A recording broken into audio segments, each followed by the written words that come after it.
अस्सलाम वालेकुम नाजरीन, पाक हफेज़ में दोबारा खुश आमदीद। नाजरीन, चेयरमैन नादरा तारिक मलिक की जानिब से गुज़श्ता रोज़ वज़ीर आज़म पाकिस्तान जनाब शहबाज शरीफ साहब के नाम एक ख़त लिखा गया और उस तफसीली ख़त में उन्होंने ना सिर्फ़ अपनी जो ज़िम्मेदारी थी वो अदा करने से माज़रत की, यानी कि इस्तीफ़ा देने का ऐलान किया। उन्होंने इस ख़त में वज़ीर आज़म पाकिस्तान से दरख्वास्त की कि अब इस ओहदे पर किसी हाज़िर सर्विस या रिटायर्ड ब्यूरोक्रेट्स को भी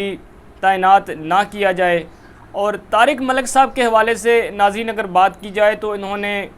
इंटरनेशनल कम्युनिटी में, अमेरिका, यूनाइटेड नेशन के मुख्तलिफ़ इंस्टीट्यूशंस में अपना रोल अदा किया। IT एक्सपर्ट हैं, पढ़े लिखे ख़ानदान से इनका ताल्लुक़ है, जिनके उनके इस्तीफ़े के बाद से लेकर अब तक मुल्क भर में ख़ास तौर पर जो इस्लामाबाद के सहाफ़ी और सियासी हलके हैं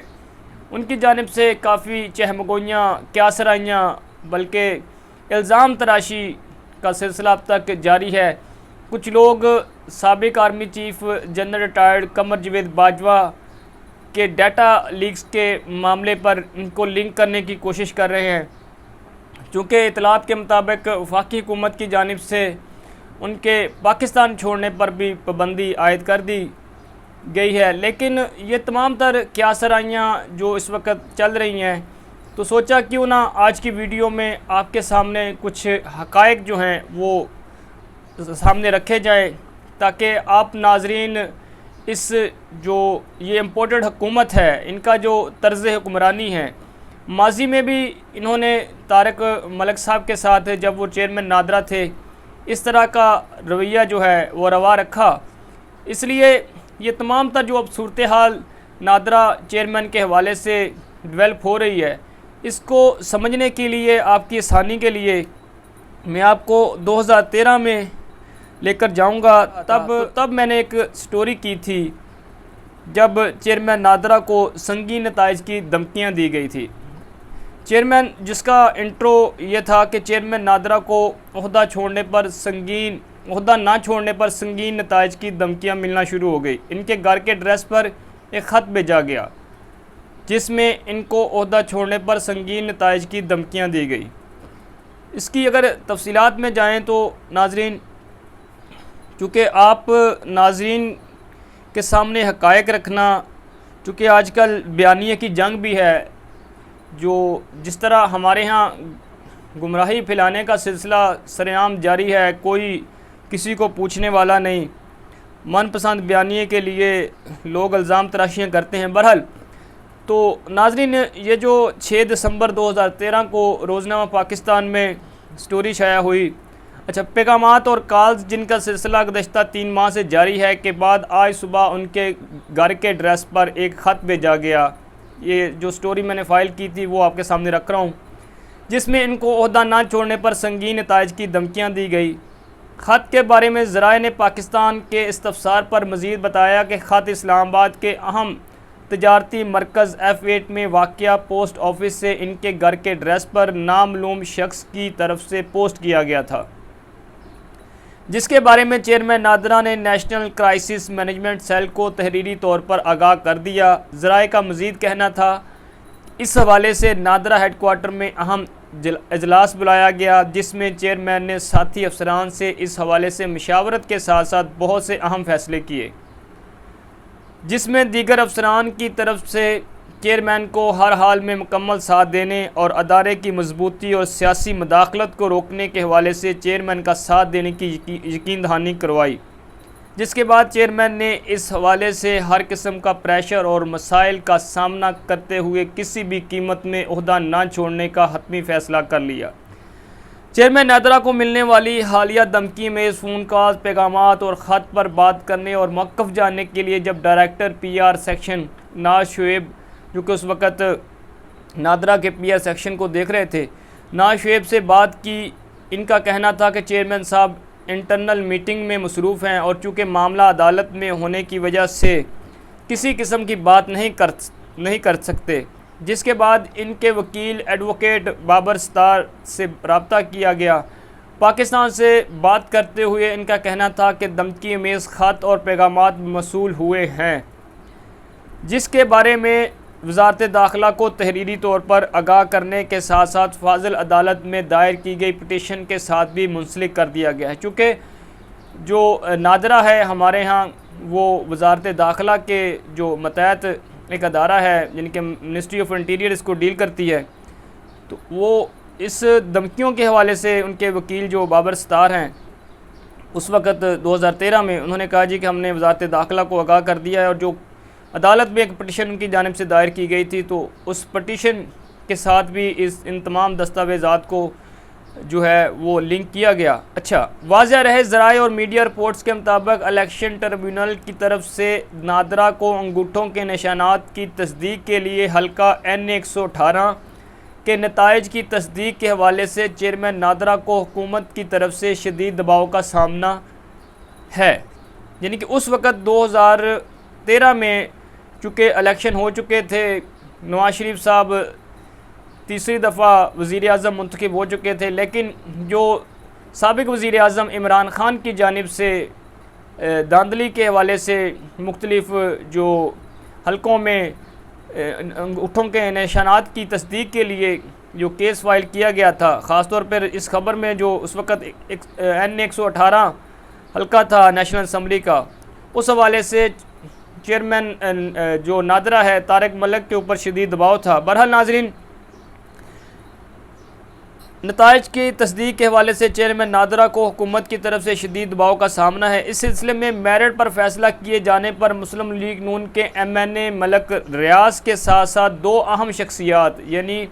ख्वाजा साद रफ़ीक और एयाज सादक के लिए मसाइल खड़े होने के भी खदशात हैं। खबर के मुताबिक इसलिए सूबाई वज़ीर कानून की बात मानने से इनकार पर इन्हें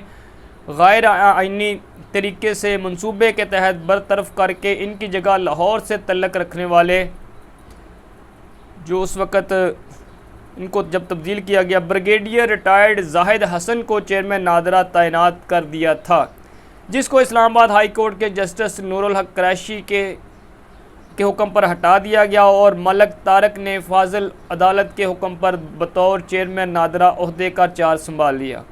यानी कि नाज़रीन, ये सारी जो पुरानी स्टोरी थी 6 दिसंबर 2013 को, जिस तरह मैंने पहले कहा, रोज़नामा पाकिस्तान में शाया हुई, आपके सामने रखने का मकसद ये था कि आप जो अब मौजूदा सूरत हाल है, जो अब मसाइल जन्म ले रहे हैं चेयरमैन नादरा के लिए, तारक मलिक साहब के लिए, वो माजी से कोई जो है मुख्तलिफ नहीं है। यानी कि मौजूदा हुकूमत ने माजी से कुछ नहीं सीखा, अब भी वही चेयरमैन नादरा है, एक ख़ानदानी आदमी, पढ़ा लिखा, जो मुख्तलिफ इंटरनेशनल प्रोजेक्ट पर भी काम कर चुका,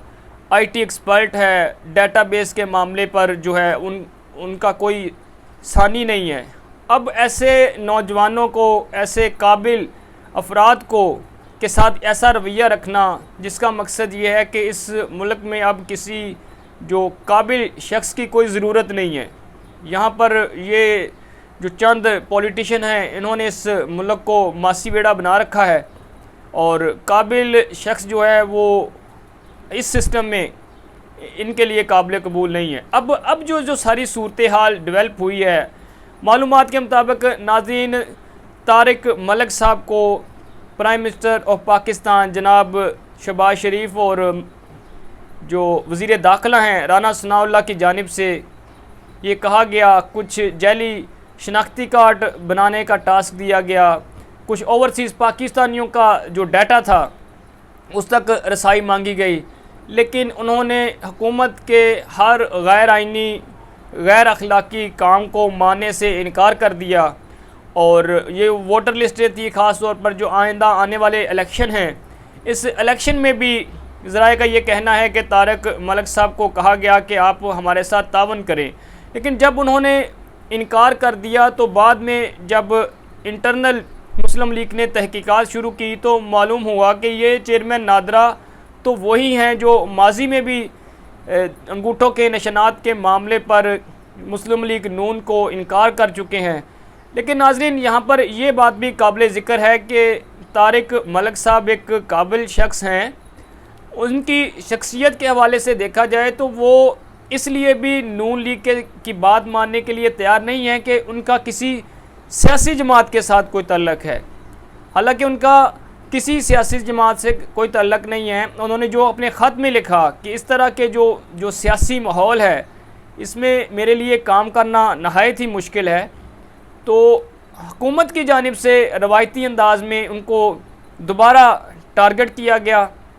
और जब ये इनका पुरानी तमाम हिस्ट्री निकली, जिस तरह ख्वाजा साद रफ़ीक और एयाज सादिक के मामले पे मैंने आपको पिछली ख़बर का हवाला दिया, तो उसमें जब इन्होंने इस तमाम तर तहकीकात की, जो चीज़ें सामने आई, तो उसमें इन्होंने कहा जी कि इनको मजबूर किया जाए, इनके साथ वही सलूक रवा रखा जाए जो कि 2013 में था। अब देखना ये है कि चूँकि अब इन्होंने जो चेयरमैन नादरा है तारिक मलिक साहब, उन्होंने ख़ुद रिज़ाइन किया है, ख़ुद यानी कि उन्होंने लिटिगेशन में जाने की बजाय ओहदा छोड़ने का जो है वो फ़ैसला किया। वरना 2013 में जब इन्हें ओहदे से हटाया गया तो इन्होंने इस्लामाबाद हाई कोर्ट का रुख किया, और जिसके बाद इस्लामाबाद हाई कोर्ट ने इन्हें बहाल किया और दोबारा ये चेयरमैन नादरा के ओहदे पर तैनात रहे। लेकिन अब चूँकि उन्होंने ख़ुद रिज़ाइन किया है, अब ऐसा भी मुमकिन नहीं है कि वो किसी अदालत का रुख करें। लेकिन अब जो मौजूदा सूरत हाल है, जिस तरह इतलात मसूल हो रही हैं कि उनके पाकिस्तान छोड़ने पर पाबंदी आयद की गई है, अब देखना ये है कि जो तारिक मलिक साहब की ये जो मुल्क छोड़ने के हवाले से, नाम ECL में डालने के हवाले से जो चीज़ें चल रही हैं, ये क्या रुख इख्तियार करती हैं। क्या अब भी जो साबिक चेयरमैन नादरा तारिक मलिक साहब हैं किसी अदालत से रुजू करते हैं। बहरहाल नाजरीन, ये वो तमाम तर हक़ाइक़ थे जो मैंने मुनासिब समझा कि आप नाजरीन के साथ शेयर किए जाएँ। चूँकि किसी साबिक आर्मी चीफ़ के डाटा लीक्स का इसके साथ कोई तल्लक नहीं है, उनके इस्तीफ़े के साथ। बस ये जो तमाम तर ये चीज़ें, जिस तरह माजी में भी मैंने आपको बताया कि नून लीग ये तमाम तर जो इलेक्शन के इनकाद के हवाले से जाली जो शनाख्ती कार्ड बनाना और अंगूठों के निशानात के मामले पर चेयरमैन नादरा के साथ जो है वो ज़ाती रंजिश को परवान चढ़ाते रहे, अब भी ऐसा ही है। बहरहाल नाज़रीन, अब तक के लिए इतना ही। हमें अपनी दुआ में याद रखिएगा। आइंदा इंशाअल्लाह ताला आपके साथ बाकायदगी से इस प्लेटफॉर्म पर मुलाकात होती रहेगी, और आइंदा जो वीलॉग होगा उसमें जो हुकूमत ने